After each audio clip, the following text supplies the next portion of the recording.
And welcome to the other 167, जहाँ एक बार हम फिर जुड़ रहे हैं। बचपन में मेरी माँ मुझे अक्सर बाइबल की कहानियां सुनाती थी। मेरे छोटे से भोले से दिमाग में सैमसन किसी सुपर हीरो से कम न था, एक बाहुबली जिसके बाजुओं में असीम ताकत थी।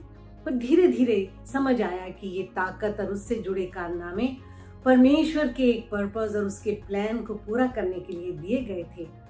और ऐसा क्या हुआ कि वो सुपर हीरो अपनी पावर्स को खो बैठा और दुखदाई अंत हुआ।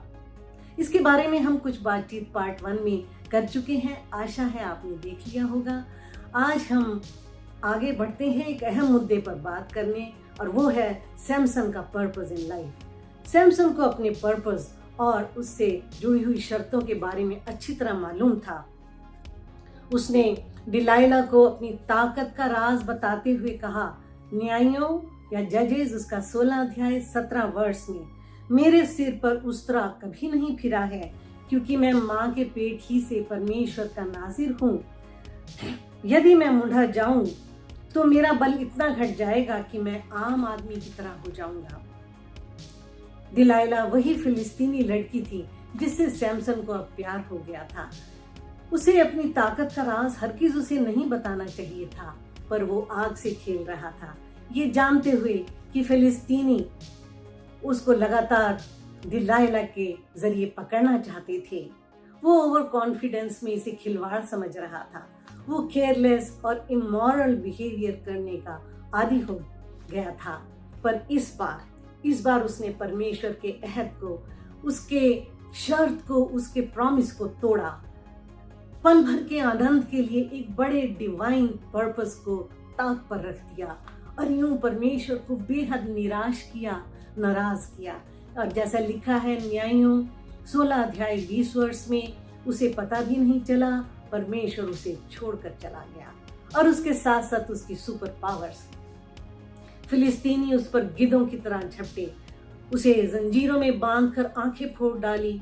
वो दिन रात बंदी गृह में कोल्हू की बैल की तरह घूम घूम कर चक्की पीसता, कोड़े खाता और ठट्ठों में उड़ाया जाता। What a waste of a glorious life। जाहिर है मेरा सुपर हीरो अब सैमसन नहीं बल्कि प्रभु यीशु मसीह है, मेरा और आप सबका, जिसने परमेश्वर के पर्पस और उसके प्लान को पूरा करने के लिए अपना जीवन बलिदान किया। हालांकि उसका रास्ता क्रूस की दर्दनाक मौत से होकर गुजरता था। क्या आप सोच सकते हैं, कल्पना भी कर सकते हैं कि मेरे और आपके जन्म से पहले, बल्कि कंसीव होने से पहले, परमेश्वर का हमारे लिए भी एक प्लान था।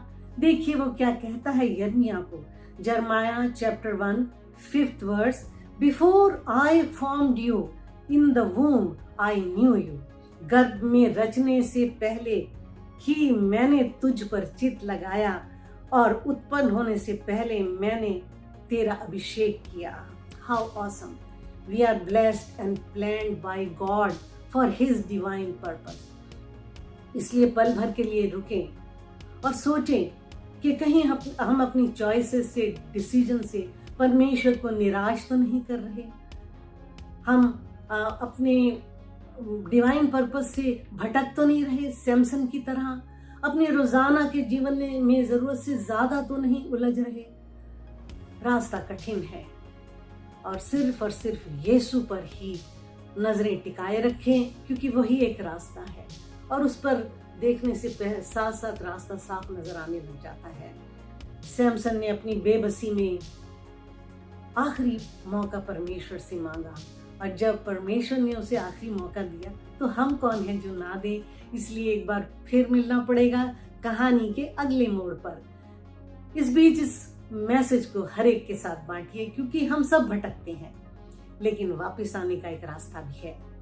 लाइक और सब्सक्राइब भी कीजिए और जान लीजिए, जो क्रूस पर नजर रखता है, जो क्रूस पर नजर रखता है, जो क्रूस पर नजर रखता है, गुनाह उसका धुल जाता है।